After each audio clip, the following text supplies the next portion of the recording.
Episode 223 लेकर आ गया हूँ अर्बन कल्टीवेटर का। हमें अगले सीन में जेनू इमॉर्टल सेक्टर को दिखाया जाता है। यू बोलता है जबकि ये मीटिंग खत्म हो गया है, अब हमें वापस जाकर हमला का तैयारी करना होगा। एल्डर बोलता है लेकिन क्यों? चैन तो वो डिमन को सील कर दिया ना। जी बोलती है ये बहुत ही अजीब है। वो लोग एक बार भी नहीं पूछे कि चैन वैक्सीन कहाँ पर है। मुझे पक्का लगता है कि वो लोग कोई प्लान बना रहे हैं। यू बोलता है हाँ ये सही बोल रही है, प्लीज तैयारी करो। एल्डर बोलता है ठीक है सर। फिर हमें अगले सीन में यू को दिखाया जाता है। वो लॉन्ग को बोलता है प्लीज अंदर आकर बैठ जाओ। लॉन्ग बोलता है कोई बात नहीं, मैं खड़ा ही रहूंगा। लेकिन आपको तो कल्टीवेशन करना था ना, क्या आप पूरी तरह हील हो गए क्या? यू बोलता है तुम्हारा शुक्रिया मेरे बारे में इतना चिंता करने के लिए। तुम सही बोल रहे हो, मैं अभी तक ठीक नहीं हुआ हूँ। तुम्हारे सामने अभी मेरा डिवाइन प्रोजेक्शन है, तो तुम आराम से बैठ सकते हो। लॉन्ग वहाँ पर बैठ जाता बोलता है ठीक है, और बताइए आप मुझे अकेला में क्यों मिलने बुलाए हैं? यू बोलता है मुझे तुम्हारी एक मदद की ज़रूरत है। लॉन्ग बोलता है किस तरह का मदद? यू बोलता है मुझे तुम्हारी मदद चाहिए इसे बचाने में। लॉन्ग बोलता है लेकिन हम लोग इतने करीब नहीं है कि आप मुझ पर भरोसा कर सके। अच्छा होगा कि आप ये काम के लिए किसी और को चुने। यू बोलता है तुम्हारा स्टोरेज आइटम ये प्रूव कर दिया है कि तुम बहुत ही अच्छे इंसान हो। मैं जानता हूँ कि मैं तुम पर भरोसा कर सकता हूँ। लॉन्ग बोलता है तुम बैम्बू बास्केट के बारे में जानते हो? मेरा मास्टर इसके बारे में कभी कुछ बताया ही नहीं है। क्या तुम प्लीज़ मुझे बता सकते हो कि ये असल में क्या है? यू बोलता है तुम्हारा मास्टर इसके बारे में बताया नहीं है तो शायद कोई रीज़न होगा। ये लो इसका ध्यान रखना। लॉन्ग वो पत्थर को ले लेता और बोलता है इसमें तो एक लड़की सील किया गया है। यू बोलता है हाँ तुम सही बोल रहे हो, और ये किसी के लिए खजाने की तरह है। लॉन्ग बोलता है लेकिन चैन तो अपने से बाहर आ गया था। आपको तो पता ही था क्योंकि आप वहाँ पर ही थे। अगर ये भी बाहर आ गई तो? यू बोलता है चिंता मत करो, ऐसा कभी होगा ही नहीं। लॉन्ग बोलता है ठीक है, लेकिन मैं आपको ये कब दूंगा? यू बोलता है किसी और को मत देना, ना ही मुझे भी। जब चैन बाहर आएगा उसे ही दे देना तुम, उसके अलावा किसी और को मत देना। लॉन्ग बोलता है क्या मैं पूछ सकता हूँ कि ऐसा क्यों करना है? यू बोलता है प्लीज़ इसका ध्यान रखना। फिर वो चिटकी बजा देता है। फिर लॉन्ग शॉक्ड होकर बोलता है क्या मैं सपना देख रहा हूँ? मैं वहाँ से यहाँ पर कैसे आ गया? नहीं, मेरे पास अभी भी उसका आइटम है। मुझे समझ में नहीं आता कि ताकतवर लोग इतना घुमा फिरा के बात क्यों करते हैं।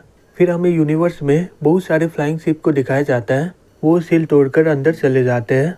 ची बोलते हैं यूनिवर्स का सभी चांस को दे दो और मैं प्रॉमिस करता हूँ कि मैं कुछ लोगों को छोड़ दूंगा। एक आदमी बोलता है ये तो रेड ब्लड इमॉर्टल सेक्टर है ना। हे तुम लोग हम पर हमला क्यों कर रहे हो? क्या तुम सिविल वार को स्टार्ट करना चाहते हो क्या? ची बोलता है ये कोई वार नहीं है। फिर उनके सभी साथी उन पर हमला कर देते हैं। जी और एल्डर आकर उनके हमले को रोक देते हैं। फिर जी उन पर हमला करते हुए बोलती है अगर वो आदमी मुझे रोकता नहीं तो मैं वो डिमन को मारने में उनका साथ देती, और वो कभी इतना घायल नहीं होता जिससे तुम लोग का हिम्मत नहीं होता ये सब करने का। जी बोलता है सही में तुम्हारे पास बहुत ही दम है, मैं तुम्हारा ओपोनेंट हूँ। फिर जी उस पर हमला कर देती है, लेकिन जी आराम से उसके हमले को रोक देता है और बोलता है मुझे पता है कि मैं नॉर्मल स्टेट में तुम्हें कभी हरा नहीं पाऊंगा, लेकिन मेरे पास मेरे सेक्टर का एक आर्टिफैक्ट है, यही तुम्हारे लिए काफ़ी है तुम्हें ख़त्म करने के लिए। जी बोलती है तुम कमी नहीं कहीं के, तुम्हें पता है ये फ्लैग के अंदर कितने सारे आत्मा को सील किया गया है। इसके अंदर मॉन्स्टर क्लैन का भी आत्मा है। मैं तुम्हें इग्नोर की थी क्योंकि तुम हमारे साइड में थे, लेकिन अब मुझे अपने आप को रोकने की ज़रूरत नहीं है। फिर वो बदल कर एक भेड़िया बन जाती है। जी बोलता है कोई फ़ायदा नहीं ये सब करके, अब मरो। फिर वो उस पर हमला कर देता है। तभी जी वो फ्लैग को अपने मुंह से पकड़ के तोड़ देती है। जी ये देखकर शॉक्ड हो जाता है, बोलता है ये तो नामुमकिन है, ये हमारे सेक्टर का आर्टिफैक्ट है, तुम इसे इतनी आसानी से कैसे तोड़ सकते हो? जी बोलती है क्या तुम्हारा पापा इस बारे में बताया नहीं है क्या? जो सबसे ज़्यादा ताकतवर होता है वो कुछ भी कर सकता है, लेकिन ये ताकत को पाने के लिए एक प्राइस को देना पड़ता है। जी बोलता है हाँ वो मुझे बताया था इस बारे में, अब मेरे पास मौका है तुम्हें मारने का। फिर वो उस पर पीछे से हमला कर देता है। तभी लू बीच में आकर उसके हमले को रोक देता है और बोलता है हे सब लोग इसे घेर दो। ची बोलता है हे हम लोग तो साथ मिलकर जेनू इमॉर्टल सेक्टर को तबाह करने वाले थे ना।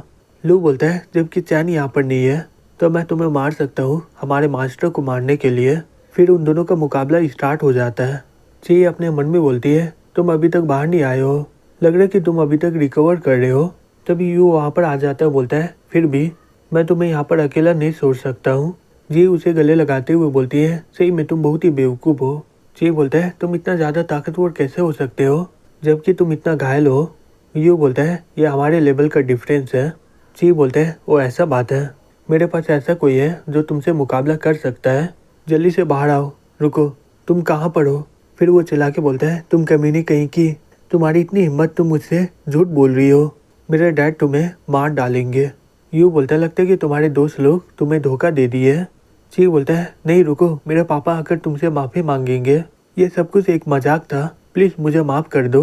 यूँ बोलता है, तुम्हें क्या लगता है मैं तुम्हें ऐसे ही जाने दूंगा? फिर वो उस पर हमला करके उसका बॉडी को तबाह कर देता है। उसका आत्मा वहाँ से भागते हुए बोलता है, प्लीज़ मुझे माफ़ कर दो, ये सब एक गलत फहमी की वजह से हुआ है। फिर यूँ उसके आत्मा को भी वहाँ पर तबाह कर देता है और बोलता है, तुम लोग चले जाओ। मुझे पता है तुम लोग मुझे हरा सकते हो, लेकिन तुम लोग चाह कर भी मुझे मार नहीं सकते हो, इसलिए तुम लोग अभी तक कुछ नहीं किए हो। जी ऊपर देखते हुए बोलती है, ये तो यिंग यांग का बेटा है ना? वो लोग वहाँ से जाते हुए बोलते हैं, हम लोग दोबारा मिलेंगे। यूँ बोलता है, फुल स्पीड से घर वापस चलो। जी बोलता है, ठीक है सर।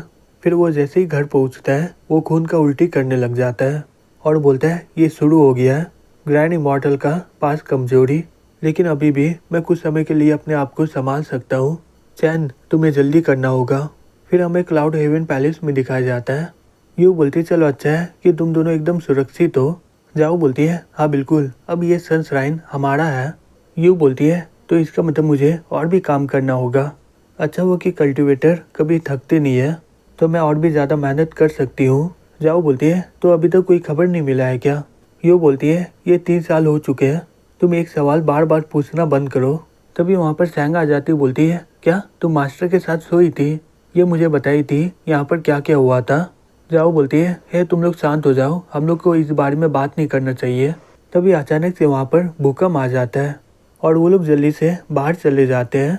तभी चैन बोलता है, ये मेरा सिर्फ आत्मा है, मुझे पता है कि तुम सनश्राइन और बाकी के सभी सेक्टर को देख रहे होगे, लेकिन याद रखना कि तुम लोग अपना सुरक्षा पे पहले ध्यान रखना, क्योंकि मैं नहीं चाहता हूँ कि तुम लोग का मैं लास्ट को देखूँ। अभी मैं कुछ समय के लिए यूनिवर्स में घूमूंगा, तो मेरे बारे में चिंता मत करना, मैं एक दिन वापस आ जाऊँगा। ये मेरे पावर का स्पिरिचुअल लाइट है, तुम इसे जैंग को एब्जॉर्ब करने दे देना, जिससे वो कल्टीवेशन स्टार्ट कर सके। यूँ बोलती है, ठीक है चैन। जाओ बोलती है, और लेकिन मेरा गिफ्ट कहाँ पर है? वो मेरे बारे में फिर से भूल गया क्या? फिर वो तीनों नीचे आ जाते हैं। जैंग बोलती है, मैं सुनी थी कि मास्टर मेरे बारे में कुछ बोल रहे थे। यूँ बोलती है, हाँ तुम्हारे लिए ये प्रेजेंट है। जैंग बोलती है, क्या मेरे लिए? लेकिन ये क्या है? तभी यू उसे लेकर उस पर हमला कर देती है और वो कुछ ही पल में नेशनल सोल लेवल में पहुंच जाती है। जैंग रोते हुए बोलती है, नहीं मुझे कल्टीवेटर बनना नहीं है, मैं रिटायर लेना चाहती हूँ, मुझे पूरी ज़िंदगी काम नहीं करना है,